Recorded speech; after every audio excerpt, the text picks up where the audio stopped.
Shine tech మీ ఇంటిని మరింత అందంగా మార్చాలనుకుంటున్నారా? స్పెషల్ అట్రాక్షన్ తో పాటు లివింగ్ కి perfect solution. UPVC windows and doors, Bontada group. నమస్తే, నేను విజయ్. జూబ్లీ హిల్స్ బైపోల్ ఇప్పుడు తెలంగాణ రాష్ట్ర రాజకీయాల్లో హాట్ టాపిక్గా మారిపోయాయి. ముఖ్యంగా ఈ ఎన్నికల్లో కాంగ్రెస్ పార్టీ తరఫున ముఖ్యమంత్రి రేవంత్ రెడ్డి చాలా సీరియస్గా ఈ ఎలక్షన్ తీసుకున్నారు. అదేవిధంగా బీఆర్ఎస్ పార్టీ నుంచి కేటీఆర్ ఈ ఎన్నికల్లో ఎలా అయినా సరే గెలవాలని, ఈ స్థానాన్ని నిలబెట్టుకోవాలని ఆయన కూడా గట్టిగా పట్టు సాధించాలని భావిస్తున్నారు. అయితే ఇప్పుడు ఈ ఎన్నికల్లో ఎవరికి గెలిచే అవకాశం ఉంది? ముఖ్యంగా ఇరు పార్టీల మధ్య పరస్పర ఆరోపణలు జరుగుతున్నాయి. కాంగ్రెస్ పార్టీ మీద కేటీఆర్ పెద్ద ఎత్తున అభ్యర్థి మీద ఆయన ఆరోపణలు చేస్తున్నారు. అదే స్థాయిలో బీఆర్ఎస్ అభ్యర్థి మీద కూడా రేవంత్ రెడ్డి, ఆ పార్టీకి సంబంధించినటువంటి నాయకుల మీద కూడా రేవంత్ రెడ్డి ఆరోపణలు చేస్తున్నారు. దీని గురించి డిస్కస్ చేద్దాం. మనతో పాటున్నారు కాంగ్రెస్ పార్టీ సీనియర్ నాయకులు, కరీంనగర్ నుంచి కాంగ్రెస్ పార్టీ ఎంపీ అభ్యర్థిగా పోటీ చేసినటువంటి వెలిచాల రాజేంద్రరావు గారు మన స్టూడియోలో ఉన్నారు. నమస్తే సార్. బాగున్నానండి. ఏంటి మరి బైపోల్ ఎలా నడుస్తుంది? కాంగ్రెస్ పార్టీకి ఏమన్నా ఈసారి కాస్త కష్టంగా మారే అవకాశం ఉందా జూబ్లీ హిల్స్లో? ఏం లేదు, గెలుపు నల్లేరు మీద నడక. మేము పెద్ద మెజారిటీ కోసం కొట్లాడుతున్నాం తప్ప గెలుపు అనేది ఎప్పుడో నిశ్చయం. కానీ సర్వేలన్నీ చూస్తే అంతా కూడా బీఆర్ఎస్కి కొంత ఎడ్జ్ ఉన్నట్టుగా చూపిస్తున్నాయి, కొన్ని మాత్రమే కాంగ్రెస్ పార్టీకి ఎడ్జ్ ఉన్నట్టు చూపిస్తున్నాయి. గత జనరల్ ఎలక్షన్ జరిగినప్పుడు సర్వేలు బయటకు వచ్చినాయి. 90% బీఆర్ఎస్ గెలుస్తుందని ఇచ్చినాడు. బీఆర్ఎస్ ఏదైతే ఉందో దీంట్లో సిద్ధహస్తులు సర్వేలను మేనేజ్ చేయడంలో, సర్వే సంస్థలను మేనేజ్ చేసి కొనడంలో ఆ 90% వాళ్ళే బీఆర్ఎస్ఏ ప్రభుత్వం వస్తుంది అన్నది ఏదైతే ఉందో డబ్బాలు తెలిసిన తర్వాత కాంగ్రెస్ ప్రభుత్వం వచ్చింది. ఈరోజు కూడా ఏదైతే ఉందో ఈ సర్వే సంస్థలను మేనేజ్ చేయడం వాళ్ళకి ఏదైతే ఉందో వెన్నతో పెట్టిన విద్య. ఆగస్టు 13 రోజు కోహినూర్ హోటల్లో ఒక మీటింగ్ అయింది అని చర్చించుకుంటున్నారు మొత్తం హైదరాబాద్ అంతా. కేటీఆర్ గారు అక్కడ ఉన్నారు, కేకే సంస్థతో చర్చించినారని. మరి అదంతా చర్చించిన తర్వాతనే ఆ ఫిగర్స్ బయటకు వచ్చినట్టున్నాయి, 54% అవి ఇవి.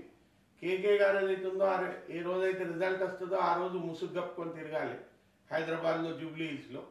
ఇప్పుడున్న పరిస్థితి ఏదైతుందో మేము ఖచ్చితంగా 30,000 పైన మెజారిటీతో గెలుస్తాం. సో ముఖ్యమంత్రి రేవంత్ రెడ్డి కూడా ఇదే చెప్తున్నారు, 30,000తో ఖచ్చితంగా కాంగ్రెస్ పార్టీ ఇక్కడ గెలుస్తుంది, గెలవబోతుంది, గెలిపించాలని కూడా అక్కడున్న ఓటర్లను కూడా రిక్వెస్ట్ చేస్తున్నారు. అయితే ఇప్పుడు ఈ ఎన్నికల్ని ముఖ్యమంత్రి, మంత్రులు, పరివారం అంతా కూడా అక్కడ వాలిపోయారు జూబ్లీ హిల్స్లో. ఎందుకు అంత సీరియస్గా తీసుకున్నారు? ఇది బైపోల్ అంటే అక్కడ మాగంటి గోపీనాథ్ బీఆర్ఎస్ పార్టీకి సంబంధించినటువంటి ఎమ్మెల్యే, ఆయన చనిపోయారు. తర్వాత వచ్చినటువంటి బైపోల్, సో ఆయన భార్యను అక్కడ నిలబెట్టారు. సో ఒక రకంగా దీని అంత లైట్గా తీసుకోవాల్సినటువంటి టైంలో ఎందుకు మొత్తం పార్టీ, ప్రభుత్వం మొత్తం అంత సీరియస్గా తీసుకుంది ఎలక్షన్ని? ముఖ్యమంత్రి గారు ఎప్పుడైనా front line leader, leading from the front అనే థియరీని బిలీవ్ చేసిన ఆయన ఛాలెంజ్లు తీసుకొని ఫైట్ చేసే రకం. మల్కాజ్గిరిలో ఆయన ఫుట్ ప్రింట్ లేకున్నా, ప్రభుత్వం లేకున్నా, ఆయన పార్టీ ఇంతకుముందు గెలవకున్నా, ఆయన కొడంగల్ ఆయన అయి ఉండి మల్కాజ్గిరికి వచ్చినాడు, నిల్చొని గెలిచినాడు. అదే రకంగా ఆయన కామారెడ్డి పోయినప్పుడు కూడా ఫుట్ ప్రింట్ లేకున్నా ముఖ్యమంత్రి మీద పోటీ చేయడానికి పోయినాడు, భయంకరమైన ఫైట్ ఇచ్చినాడు, కాంగ్రెస్ క్యాడర్స్కు స్ఫూర్తి ఇచ్చినాడు. ఏ ఎలక్షన్ వచ్చినా ఆయన లీడింగ్ ఫ్రమ్ ద ఫ్రంట్ అంటే ఆయన బ్యాక్లో ఉండి, ఆయన సైడ్కు ఉండి వేరే వాళ్ళని ముందు పెట్టాడు. ఆర్మీలో ఎప్పుడు ఏదైనా బ్యాటిల్కి పోతే ఏదైతుందో మేజర్ ముందు పోకుండా ఏదైతుందో వాటి సైనికులను బొమ్మని ఎవరు అన్నారు. మేజర్ ముందు పోతేనే సైనికులకు ఇంకా ధైర్యం ఉంటుంది. అట్లా లీడింగ్ ఫ్రమ్ ద ఫ్రంట్ నాయకుడు. అందుకనే ఆయన తప్పకుండా ఏ ఎలక్షన్ వచ్చినా ముందుంటాడు, మీద పడతాడు, కలబడతాడు, కొట్లాడతాడు, గెలుస్తాడు. కానీ ఈ ఎన్నికల్లో మాత్రం మాటల యుద్ధం, ఒకరిని మించి ఒకరు, ఒకరిని మించి ఒకరు అలా నడుస్తుంది.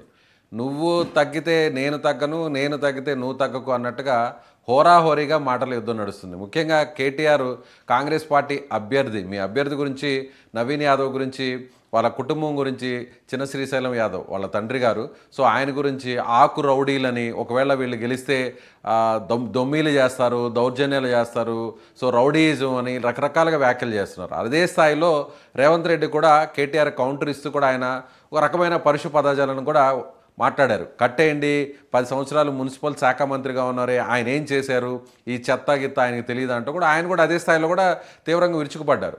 సో ఈ మాటల యుద్ధం ఎందుకు ఒక రకంగా హద్దులు మీరుతున్నాయి అనుకోవచ్చు? మీకు ఒక విషయం చెప్తాను విజయ్ గారు, జూబ్లీ హిల్స్ ప్రజలకు కూడా ఒక విషయం తెలవాల్సిన అవసరం ఉంది. 2002లో నేను అప్పుడు టీఆర్ఎస్ పార్టీలో ఉన్నప్పుడు స్టేట్ పార్టీ జనరల్ సెక్రటరీగా ఉంటుంది. జిహెచ్ఎంసీ ఎలక్షన్స్ రావడం జరిగింది.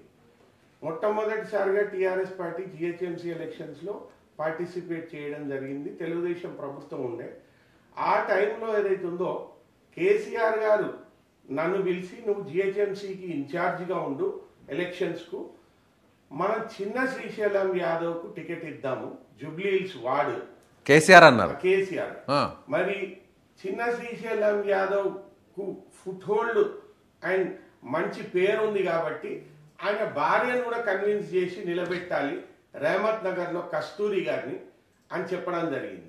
ఆ తర్వాత నేను చిన్న శ్రీశైలం యాదవ్ గారిని సంప్రదించి వారితో వారి భార్యను ఆయనను ఇద్దరిని నిలబెట్టడానికి కేసీఆర్ ఒప్పుకున్నారు. మీరు వచ్చి కేసీఆర్ గారిని కలవండి అంటే కలవడం జరిగింది.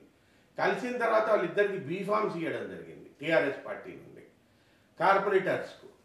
తర్వాత కేసీఆర్ గారు ఈయన చాలా మంచి పేరుంది, ఈయనకు బీద బడుగు వర్గాలల్లా ఈయన మోడర్న్ డే రాబిన్ హుడ్, ఈయన ఏదైతే ఉందో మనం మేయర్ అభ్యర్థిగా డిక్లేర్ చేయాలి హైదరాబాద్కు అని చెప్పి మేయర్ అభ్యర్థిగా డిక్లేర్ చేశారు. కేసీఆర్ స్వయంగా ప్రకటించారా మేయర్ అభ్యర్థిగాని?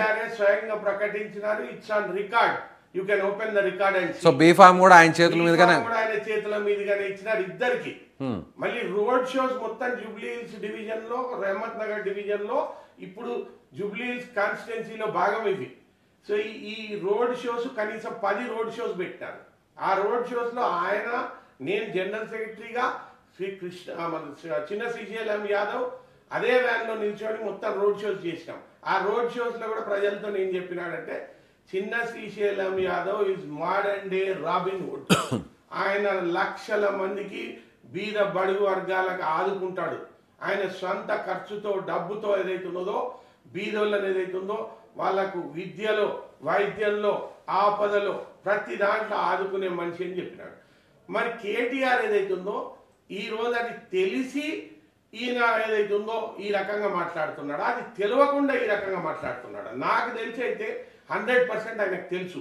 తెలిసి కూడా ఎందుకు మాట్లాడతారంటే ప్రజలకు ఇవన్నీ ఏమీ తెలియదు, ప్రజలు మర్చిపోతారు అని చెప్పేసి. కేటీఆర్ ఎటువంటి మనిషి నేను మీకు చెప్తాను ఒక 2 నిమిషాలలో. ఓకే, యూరోపియన్ లెజెండ్ ఫోక్లోర్లో ఒక లెజెండ్ ఉండే, ఏంటి అంటే ఫాస్ట్ అని ఒక ఆయన ఉండేది.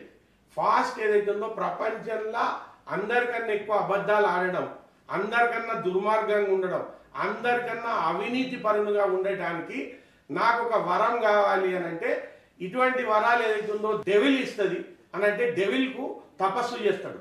తపస్సు చేస్తే డెవిల్ ప్రత్యక్షం అవుతుంది. ప్రత్యక్షమైనప్పుడు డెవిల్ కదా, గాడ్ కాదు కదా పట్టికిచ్చేయడానికి. డెవిల్ ఏమడుగుతుంది, దీనికి ప్రతిరూపంలో నాకేమిస్తావు, నువ్వు వరం ఇస్తా దీనికి ప్రతిరూపంలో నాకేమిస్తావు అంటే, నా దగ్గర ఏముంది నీకు ఇచ్చేయడానికి అని అంటే నీ ఆత్మని ఇస్తావా అని అడుగుతుంది. నా ఆత్మే కదా ఇచ్చేస్తా అని అంటాడు. సో ఆత్మను డెవిల్కి ఇచ్చేసినాక డెవిల్ ఏదైతుందో ఒక వరం ఇస్తుంది. నువ్వు ప్రపంచంలో అందరికన్నా ఎక్కువ అబద్ధాలు నువ్వే ఆడతావు, అందరికన్నా దుర్మార్గంగా నువ్వే ప్రవర్తిస్తావు, అందరికన్నా అవినీతి పరువుగా నువ్వే ఉంటావు అన్నప్పుడు మళ్ళీ ఇంకో దానికి ఒక చిన్న సబ్ కోరిక కోరుతాడు. ఆ సబ్ కోరిక ఏంటంటే ఈ జన్మలనే కాదు, నేను ఎన్ని జన్మలు ఎత్తినా ఈ వరం నాకు ఉండాలి అని అంటాడు. నువ్వు ఎన్ని జన్మలు ఎత్తినా ఈ వరం నీకు ఉంటుంది అని డెవిల్ చెప్తుంది. ఆ ఫాస్ట్ ఎత్తిన జన్మనే ఇప్పుడు కేటీఆర్ గారు.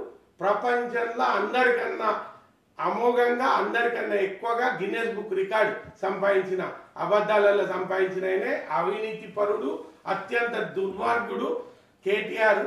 అందుకే ఆయన అట్లా మాట్లాడుతున్నాడు.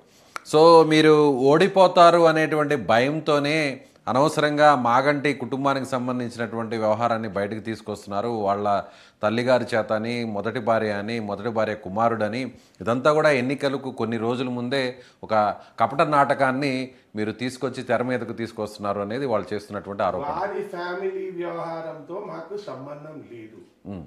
వారి ఫ్యామిలీ వ్యవహారాలలో మేము అసలు ఏలు పెట్టేది లేదు, జోక్యం చేసుకునేది లేదు. వారి ఫ్యామిలీ విషయంలో వారి ఫ్యామిలీ డిస్ప్యూట్లు ఏమున్నాయో, ఎవరు ఎందుకు ఎప్పుడు ఏదైతే ఉందో ఎంఆర్ఓ దగ్గర సర్టిఫికేట్ చనిపోయారని తీసుకున్నారో ఫాల్స్ సర్టిఫికేటా ఏంటిది, ఈ నిజాలన్నీ ఏదైతుందో తప్పకుండా బయటకు వస్తాయి, రికార్డులో ఉన్నాయి, బయటకు వస్తాయి. వాళ్ళు కూడా ఏదైతుందో వాళ్ళు ఫ్యామిలీ మెంబర్స్, వాళ్ళు వచ్చి ఏదైతుందో వాళ్ళకి జరిగిన బాధలు అవి చెప్పడం జరుగుతుంది, నిజాలు వచ్చేస్తాయి. దానికి మేము అనుకున్నది లేదు, మాకు దాంతో సంబంధం లేదు. ఒక నియోజకవర్గంలో జరిగినటువంటి ఒక ఉప ఎన్నికని ప్రభుత్వం ఇంత సీరియస్గా తీసుకొని పదుల సంఖ్యలో మంత్రులు అక్కడ వాలిపోయి, ఎమ్మెల్యేలు తెలంగాణలో ఉన్నటువంటి ఎక్కడెక్కడో ఎమ్మెల్యేలు అందరూ అక్కడ వాలిపోయి, మీలాంటి సీనియర్ నాయకులందరూ కూడా అక్కడే మొత్తం మకాం వేసి ఒక ఉప ఎన్నికని ఇంత సీరియస్గా తీసుకోవడం అంటే ఒక రకంగా భయపడుతుందా కాంగ్రెస్ పార్టీ కానీ కాంగ్రెస్ ప్రభుత్వం కానీ? కాంగ్రెస్ పార్టీ భయపడే సమస్య లేదు. ఇటువంటి ఎన్నిక కంటోన్మెంట్లో కూడా వచ్చింది. కంటోన్మెంట్లో కూడా ఇటువంటి సింపతి ఫ్యాక్టర్నే ముందు పెట్టారు, ఇటువంటి అబద్ధాలే చెప్పారు. అక్కడ ఘన విజయం సాధించడం పెద్ద మెజారిటీతో, అది కూడా హైదరాబాద్లో భాగమే, ఇది కూడా హైదరాబాద్లో భాగమే. ఏ ఎన్నిక వచ్చినా ధైర్యంగా పోరాడడం, ముందుండడం, తప్పకుండా క్యాడర్ ఏదైతుందో మొరాల్ హైగా ఉంచడం మా బాధ్యత, మా కాంగ్రెస్ పార్టీ బాధ్యత. మా ముఖ్యమంత్రి గారి సరళి వ్యవహార శైలి కూడా అలాగే ఉంటుంది. అందరిని ఏదైతుందో కార్యసాధకులుగా చేస్తారు, అందరినీ కార్యోన్ముఖులుగా చేస్తారు. సో దాంతో ఏదైతుందో దాంట్లో ఏం తప్పులేదు. మేము కాంగ్రెస్ పార్టీలో ఉన్నాము, కాంగ్రెస్ పార్టీ ఎలక్షన్ నడుస్తూ ఉంది, అక్కడ సిట్టింగ్ సీటు బీఆర్ఎస్కు మేము గెలవాలన్న పట్టుదలతో కొట్లాడతాం. ఇక బీజేపీ విషయానికి వస్తే, బీజేపీ అనుకున్న స్థాయిలో అక్కడ ప్రచారాన్ని నిర్వహించడం లేదు. సో బీజేపీ ఒక రకంగా తక్కువ ఓట్లు కానీ సాధిస్తే అది కాంగ్రెస్ పార్టీకి మైనస్ అవుతుంది. ఒకవేళ బీజేపీ కానీ ఎక్కువ శాతం ఓట్లు వస్తే బీఆర్ఎస్ నుంచి ఆ ఓట్లను చీల్చుకొని బీజేపీ సాధిస్తుంది, కాబట్టి అది కాంగ్రెస్ పార్టీకి ప్లస్ అవుతుంది అనేటువంటి ఒక అంచనా వస్తుంది. సో బండి సంజయ్ రావడం వల్ల ఏదన్నా బీజేపీ ఓట్ల శాతం ఏమైనా పెరిగే అవకాశం ఉందా?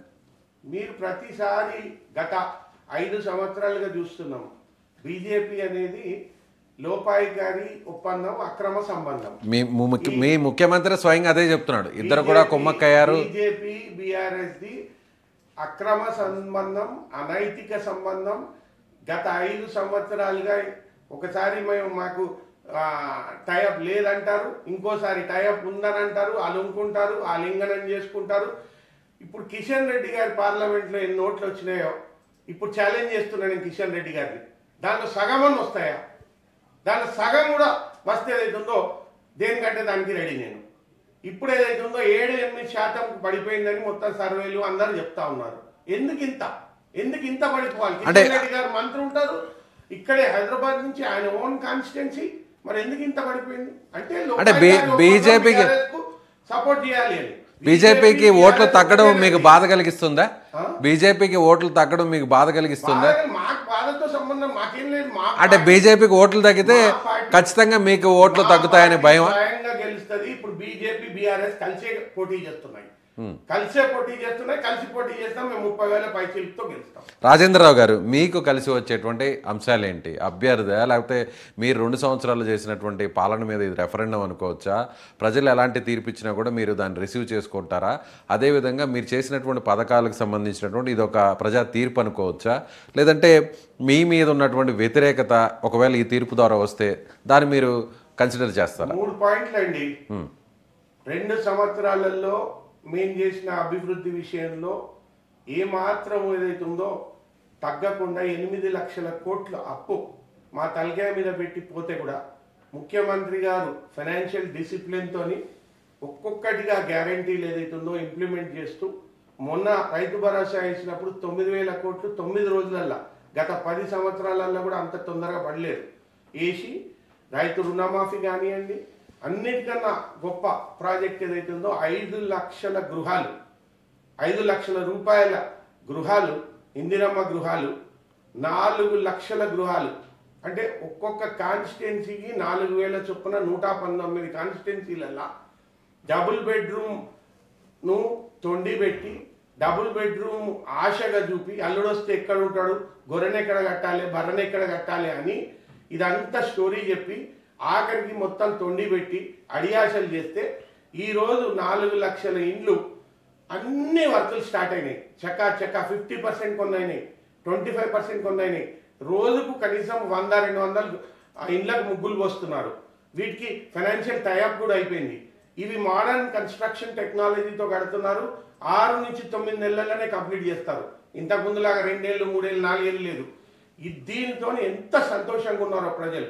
ఇంకా అదర్ గ్యారంటీలు కూడా 2500 రూపాయలు మహిళలకు ఇచ్చేది కూడా తప్పకుండా కొంత వెసులుబాటు కాగానే అది కూడా ఏదైతుందో టేకప్ చేస్తారు ముఖ్యమంత్రి గారు. యాజ్ ఫార్ యాజ్ దిస్ అభివృద్ధి పాటు వెల్ఫేర్ పాటు మేము బ్రహ్మాండంగా చేస్తున్నాము. మాకు ఇచ్చిన అప్పులు ఉండగా కూడా ఏదైతుందో ఫైనాన్షియల్ డిసిప్లిన్తో ఒక్కొక్కటిగా. రెండోది, మా ముఖ్యమంత్రి గారు భారతదేశంలోనే బెస్ట్ ముఖ్యమంత్రి. ఆయన బర్త్డే రేపు వస్తూ ఉన్నది. చక్కటి ఆలోచనలు ఎడ్యుకేషన్ విషయంలో కేసీఆర్ మొత్తం ఎడ్యుకేషన్ను కుప్పగూల్స్తే 119 ఇంటిగ్రేటెడ్ స్కూల్స్ అండి. ఒక్కొక్క ఇంటిగ్రేటెడ్ స్కూల్కు 100 కోట్ల రూపాయలు. 3 తెలంగాణ అంతా ఒక ఎత్తు, హైదరాబాద్ ఒక ఎత్తు. హైదరాబాద్లో కాంగ్రెస్ పార్టీ గడిచినటువంటి అసెంబ్లీ ఎన్నికల్లో ఒక్క సీటు కూడా సాధించిన పరిస్థితి లేదు. అయితే మొన్న ఉప ఎన్నికల్లో అధికార దుర్వినియోగం చేసి గెలుపొందింది అనేది బీఆర్ఎస్ చేస్తున్నటువంటి ఆరోపణ కంటోన్మెంట్లో.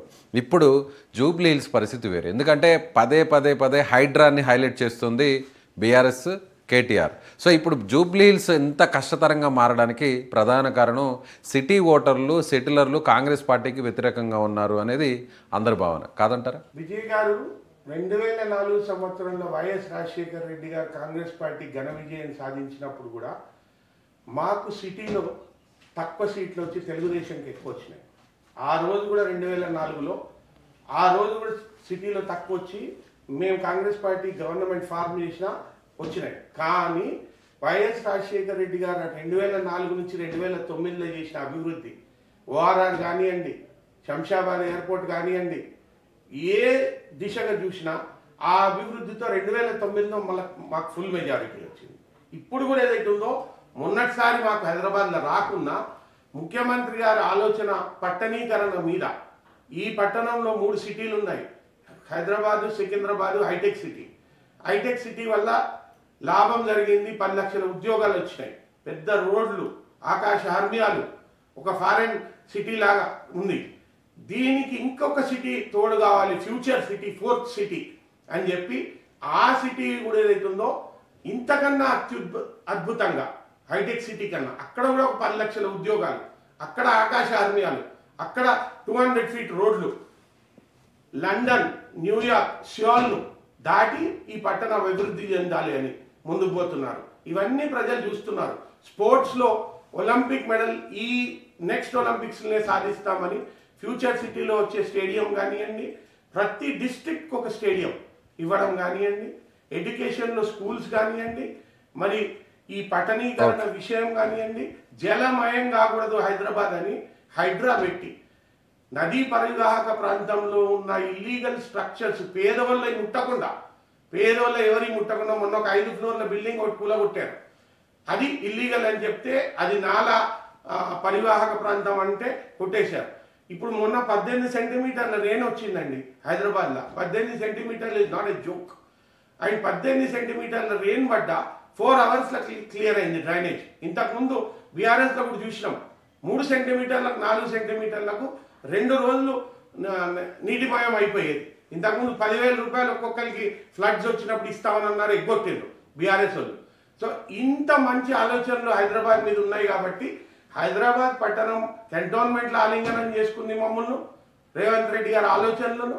ఇప్పుడు జూబ్లీహిల్స్లో ఆలింగనం చేసుకుంటుంది.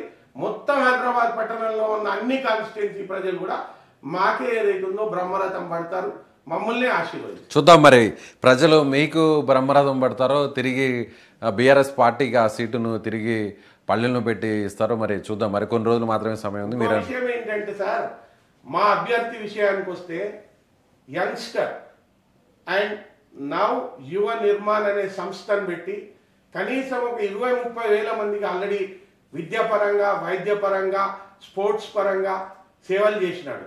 సేవా గుణం ఉన్న ఆయన. మోర్ దెన్ ఎనీథింగ్ ఎల్స్ బలహీన వర్గాలు ఆయన. అన్నిటికన్నా ఏంటి అంటే పక్కా లోకల్. గత 300-400 సంవత్సరాలకెళ్ళి 3 తరాలు 4 తరాలకెళ్ళి అదే ఇంట్లో అదే యూసుఫ్గూడ చౌరస్తా మీద ఉండేటోళ్ళు.